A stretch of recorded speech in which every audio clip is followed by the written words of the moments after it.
Hey guys, welcome back to my channel. If you're new here, my name is Christine, and today I'm going to do something that's a bit different than my normal content. I do get a lot of DMs and questions about what I'm reading, what I recommend. I figured I would show you guys the top 10 books and series that I read this year that I think you should too. I've pulled up my handy dandy Notion where I have all the books I've read this year, the ratings and everything like that. My Notion is not public, but my Goodreads is. Make sure you follow my Goodreads so you can see what I'm reading, what I want to read, things like that. We can be friends on there. I also want to include a bunch of different genres. So we have some mystery thriller, we got some fantasy, we got some romance. There's just a little bit of everything. I hope you guys can take some sort of recommendation or find a new favorite read through this video. I read a lot on my Kindle, so I'm going to show you all the physical books I own, and then I'll show you my Kindle reads of the year. The first books I want to talk about is the Part of Your World little series by Abby Jimenez. Now, it is technically a series, but they're both interconnected standalone, so if you wanted to read one without reading the other, you can also do that as well. It contains Part of Your World and Yours Truly, but the one I really want to talk about is Yours Truly. I did love Part of Your World, and I highly recommend it, but Yours Truly was one of my favorite books I read this year. This was like a 6-star book. What I love about Abby Jimenez is a lot of her books aren't too much romance. Like, there's not too much cringy romance. There's a lot of self-development that happens in this book, so I love that as well. This book is about Brianna, who is Alexis from this book's best friend. Brianna is a doctor and she's trying to get a promotion until Dr. Jacob comes in the picture, and he's this new guy at their hospital. Jacob does not give a good first impression at all, so Brianna like already doesn't like him. You find out more about Jacob and why he is the way he is, and there's family issues that happen, and there's so much more than the romance, so that's why I love this book so much. And also, Jacob has my entire heart. I love Brianna, but Jacob in this book is just such a good character. His character development, one of my 6-star reads, probably one of my favorite books I've read this year. So I highly recommend reading Yours Truly by Abby Jimenez. Another book I really enjoyed this year was On a Night Like This by Lindsay Kelk. I bought this in Marseille, France. I write on the back of my books like where I bought it because I tend to buy books all over the world. My favorite things on the planet is the fact that my library is built from books I've bought just everywhere. Basically, this book is about a girl named Fran, and she finds a job being like a celebrity's assistant. So she's on a yacht, she's going to Italy, and they're going to a crystal ball, which I love. I think it's kind of like a Cinderella retelling, or like that's kind of what the vibes gave me. There's like the snooty stuck-up celebrities and then the underdog who goes to the ball, so it's that kind of trope, which I love. I did give this one a 4.5 stars just because the romance didn't feel like too deep to me. This romance was not cringe, which I really hate in books. The interaction seemed realistic, and then also I just love the setting of it in Italy, and yeah, I just really liked it. I actually started picking up more of Lindsay Kelk's books after I read this one because I really liked her writing style, so yeah, I really recommend On a Night Like This. This next book I've been recommending if anybody asks me how to get out of a slump or if they want to start reading. I think super fast-paced books are super good for things like that. I recommend The House Across the Lake by Riley Sager. Physically, I could not stop reading this book. I kept wanting to read a chapter, and then I was like, okay, 6 more chapters. I just could not put it down. I needed to know what was gonna happen. It's about this girl, Casey, and she lives by herself in a cabin on a lake, but it's like a really rich neighborhood, and there's only, I think, 6 houses on the lake. And there's this house across the lake. She meets the lady who lives in this house and then starts to kind of uncover some things. She starts to get some ideas, and I don't want to share too much, but it's just really creepy. It keeps you on the edge of your seat. You're also trying to figure out who Casey is, why she lives by herself, and her story. So I was so hooked on this book. This is probably the book I've binged the fastest in my life. I just could not put it down. I read it in like a day. Highly recommend House Across the Lake. Another book I want to recommend, because this is actually one of my favorite authors of all time, is KSTOs Back.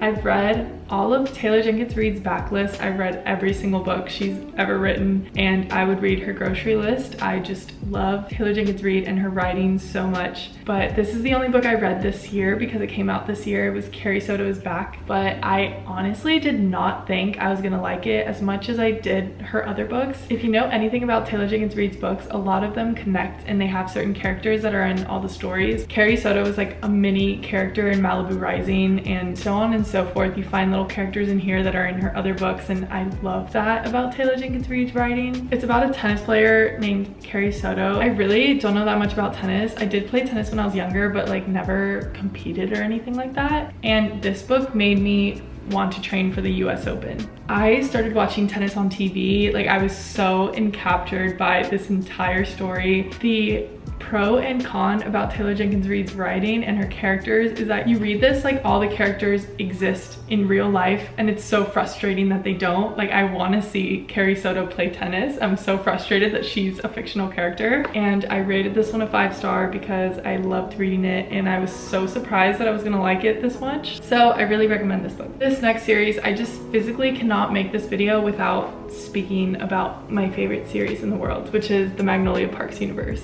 Okay, I'll get rid of Magnolia Parks and Daisy Hates because I did not read them this year, but I read Magnolia Parks The Long Way Home and Daisy Hates The Great Undoing. I read them both this year. Her books are so highlighted, underlined. I've tabbed both of these. I just love them. And if I annotate a book, you know it's because I absolutely love it. It's kind of hard to talk about the 3rd and 4th books of a series without explaining the series. So I'll just explain. I'm sure you guys have already heard me talk about this, but Magnolia Parks is a series that is basically Gossip Girl, but set in London. And you get to meet all these characters. They develop throughout the story. This is another book where I'm frustrated that these people are not real. Like, how are they fictional? Because I feel like I'm friends with them, and sometimes people don't really know how to read this series, so I'll just explain really quick. You read Magnolia Parks, and then the second book is Daisy Hates, which Daisy Hates is barely even mentioned in the first book. She is a side character who develops her own story, and then it goes back to Magnolia Parks Long Way Home, which is Magnolia's story, and then the last book that's out is Daisy Hates The Great Undoing. Throughout the series, the characters start overlapping, so definitely Daisy Hates The Great Undoing is where most of the characters are all together and their lives are intertwining way more. I guess I would categorize this as a romance, but also only if you want to rip your heart to shreds. The thing everyone says with the series is as soon as you're happy, she's about to break your heart. That is just like a consistent theme throughout all her books. Magnolia Parks Into the Dark comes out in February, and that is the last book of the series. I'm so excited for it. I'm actually just gonna shut down for a week so I can read it. I literally plan out when I'm gonna read these books because I need the time and focus to ingest every single word on these pages. The quotes in these books live rent-free in my mind. That's enough of what I had to say. These are probably my favorite books I read this year, of course, because I can never stop thinking about them. So I recommend reading the Magnolia Park series if you haven't already.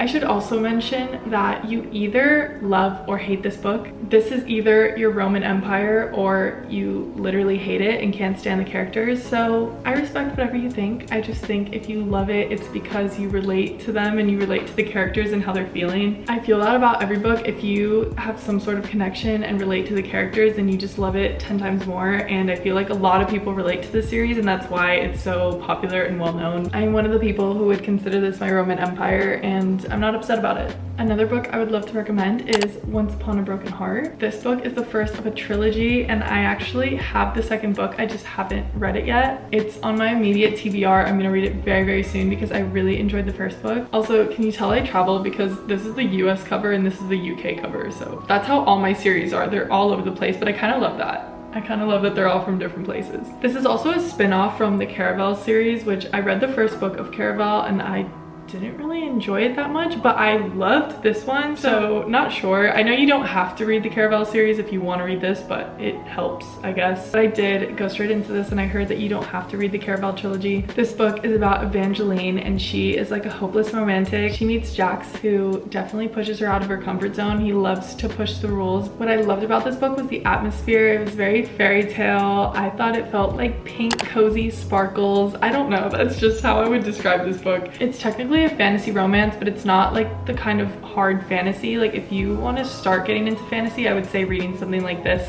would help a lot because it's not crazy world building or anything like that. I'm actually really excited to read Ballad of Never After, and then Curse for True Love is the third one, so I really want to read those. Another series that I recommend that went mega viral this year is the Empyrean series, so the Fourth Wing series. Right now only Fourth Wing and Iron Flame is out. This is a fantasy series, and to be honest, I'm not a big fantasy reader. Fourth Wing has gotten me way more into the fantasy realm. I'm gonna try more fantasies. It's inspired me to start some other series. The way I describe this book is Hunger Games, Divergent, and How to Train Your Dragon all in one. Because it's dystopian, there's so much action, there's like fighting scenes, but it's also with dragons. That's the reason everybody's been saying they love this series, is just because of the dragons, and their personalities just make it. You're super invested in their journey through the Fourth Wing. The Fourth Wing is an academy, and they're basically fighting to the death to make it in this academy and just survive. They try to get bonded to a dragon, and that's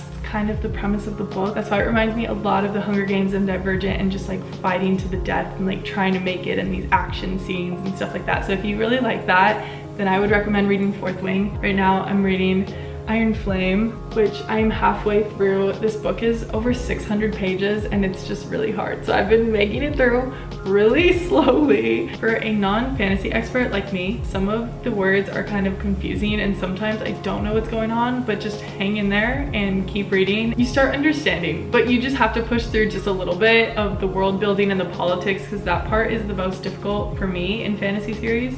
But I still really recommend it. I rated Fourth Wing 5 stars. The next book I want to talk about is actually a self-help book, but it's called 101 Essays to Change the Way You Think.